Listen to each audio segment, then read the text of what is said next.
પરમેશ્વર અને જીવન આ સેતુ ઈશ્વર સાથે જે બાંધે છે એ શ્વાસ છે.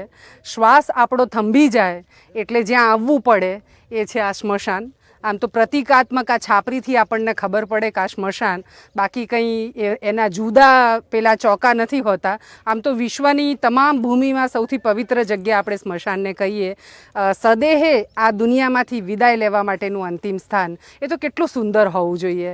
સ્મશાનો અને આ ધરતીને હરિયાળી કરવાનો એક પ્રકલ્પ અમે હાથ ધર્યો છે. બનાસકાંઠાથી આ મુહિમ શરૂ કરી અને 4.72 લાખ વૃક્ષો અમારા ગયા વર્ષ સુધી અમે ઉછેરી રહ્યા છીએ. વાવ્યા હતા 5 લાખ, આ વર્ષે 3.5 લાખ વૃક્ષો કરવાના છીએ. એનું આ જડિયાલી ગામ છે લાખણી તાલુકાનું, અને લગભગ 9,500થી વધારે વૃક્ષો ગામ લોકોએ આ જગ્યા એટલી સરસ રીતે સ્મશાનની પહેલાં તો કેવું હતું અહીંયા આગળ બંજર જગ્યા, અને એને સરસ સાફ કર્યું અને આ જગ્યા વૃક્ષો ઉછેરવા માટે એમણે આપી. તો આવનારા સમયમાં જડિયાલાની વસ્તી 6,000 છે, પણ અહીં બીજા અસંખ્ય જીવો આ સ્મશાનમાં વૃક્ષો થશે તો એના થકી એ રહેવાના છે. તો જડિયાલી પાસેથી આપણે સૌ શીખીએ. આપણા ગામમાં જ્યાં પણ આપણને જગ્યા મળે ત્યાં મિનિમમ અને મહત્તમ જેટલા પણ થઈ શકે એટલા વૃક્ષો કરીએ. આપણી આવનારી પેઢી માટે પેલું બેંક બેલેન્સ તમે આપીને જશો પણ ગ્રીન બેલેન્સ નહીં આપ્યું હોય તો એને જીવવું અઘરું પડશે. તો કરીએ સૌ સાથે મળીને ધરતીને હરિયાળી.